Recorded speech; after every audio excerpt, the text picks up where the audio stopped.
In January 2006, Palestinians voted the Islamic movement Hamas into office. Former U.S. President Jimmy Carter called the elections, quote, completely honest and fair, unquote. Israel reacted to the Hamas election victory by imposing a blockade on Gaza. In June 2007, Hamas prevented a coup organized by the United States, Israel, and some Palestinians and took control of Gaza. Israel and the United States tightened the blockade. In June 2008, Hamas and Israel agreed to a ceasefire. The Israeli Intelligence and Terrorism Information Center stated that Hamas was, quote, careful to maintain the ceasefire, unquote. But Israel ignored its obligation to lift the blockade. On November 4th, 2008, Israel broke the ceasefire by killing 6 Palestinian militants, according to Amnesty International. After Israel broke the ceasefire, Hamas resumed its rocket attacks. Israel now made it almost impossible for any goods or persons to enter or leave Gaza. Amnesty International called the Israeli blockade a, quote, flagrant violation, unquote, of international law. Former UN High Commissioner for Human Rights, Mary Robinson, declared that as a result of the blockade, Gaza's, quote, whole civilization has been destroyed, unquote. Hamas offered to stop its rocket attacks if Israel lifted the illegal siege of Gaza. Israel refused. On the 27th of December 2008, Israel invaded Gaza and inflicted what Amnesty called, quote, 22 days of death and destruction, unquote, on a defenseless civilian population.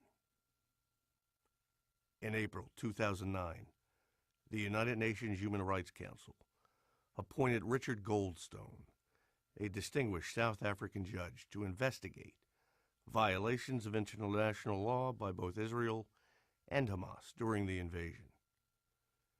In this video, we quote passages from Chapter 11, Deliberate Attacks Against the Civilian Population, of the Goldstone Report.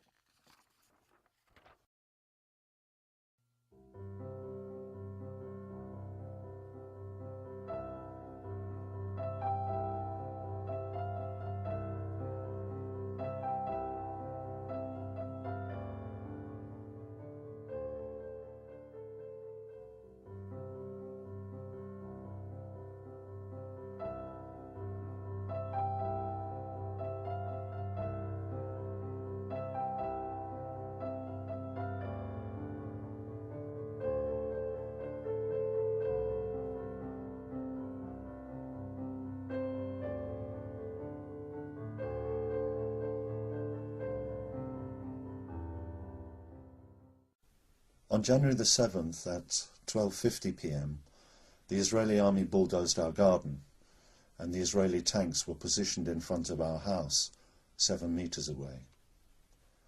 They yelled at us through speakers and asked us to leave the house. So I came out along with my wife and my 3 children, Suad, 8 years old, Samar, 4 years old, and Amal, 3 years old, and my mother, 60 years old. We were all holding white flags. So we stood by our entrance holding flags, white flags. We were waiting for them to tell us what we should do, whether we should go back inside the house or move to somewhere else. They did not say anything to us. There were 2 soldiers sitting on top of the tank. One of them was eating chips. The other one was eating chocolate. We were looking at them like, what are we supposed to do? Where should we go? But no reaction from them whatsoever.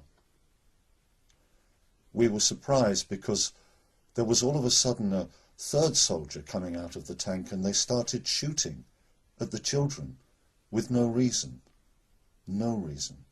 with no explanation, no pretext. اسمي سمر حاج عبد ربه. لما لقوا جلد كبير طخني من دبابة طلع وطحني كله دب السما طح. وجا علي قرطفين عدى اتفجر في ظهري.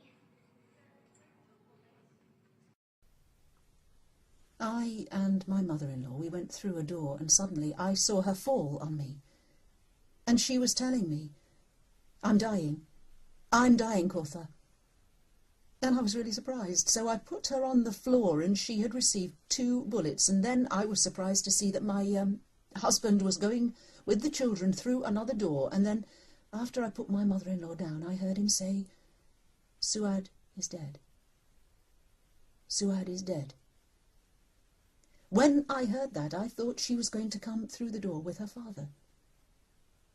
10 meters I walked and I found Suad with about 15 bullets in her chest and 2 in the neck. She was murdered. So there I heard my husband say, come and see Amal, come and see Amal, and come and see Samar. They have also died. Come and see them. Come, say goodbye. And then after, for about 10 minutes I was carrying Samar and Suad. I was crying. And then I put them down and I went to see Samar and Amal, to see what happened to Amal and Samar.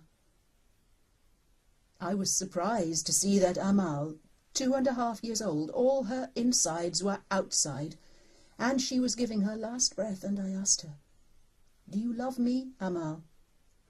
And she said, I love you and I want sweets. And I said, do you love me? And imagine that last thing she says, I love you, Mum. Samar stayed for over 2 hours bleeding, and she was saying, bring me an ambulance. Don't you bring ambulances to people who are wounded? Bring me water, I'm thirsty. I want water. I want ambulance.